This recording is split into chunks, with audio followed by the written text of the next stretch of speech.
Welcome to our new class. গত ক্লাসে আমরা আলোচনা করেছিলাম ট্যাগ কোশ্চেন নিয়ে। আজকে আমরা একটি গুরুত্বপূর্ণ টপিক নিয়ে আলোচনা করব।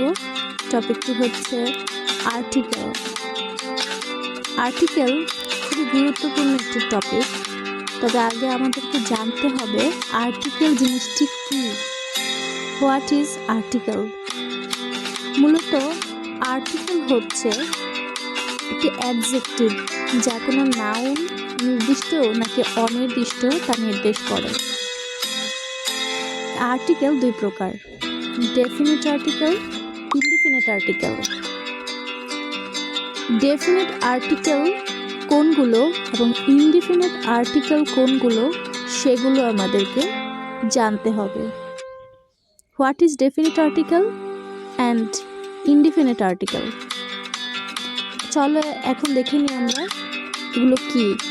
ডেফিনিট আর্টিকেল হলো এমন এক ধরনের আর্টিকেল যা দ্বারা কোনো নাউনকে নির্দিষ্ট করে বোঝায়। যেমন আই ওয়ান্ট দ্য পেন, আমি কলমটি চাই। আর ইনডিফিনিট আর্টিকেল হচ্ছে তার বিপরীত। যেমন আই ওয়ান্ট এ পেন, কোন কলমটি চাই সেটা আমি কিন্তু জানি না। এখন আমরা জানবো ইনডিফিনিট আর্টিকেল এবং ডেফিনিট আর্টিকেলের ব্যবহার। তবে তোমরা যদি ভিডিওটি দেখতে চাও যে কখন কখন ডেফিনিট এবং ইনডেফিনিট আর্টিকেল ব্যবহার করতে হয়, তাহলে পরের ভিডিওর জন্য অপেক্ষা করতে হবে।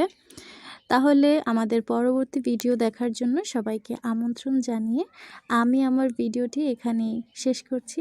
সকলকে ধন্যবাদ। আসসালামু আলাইকুম।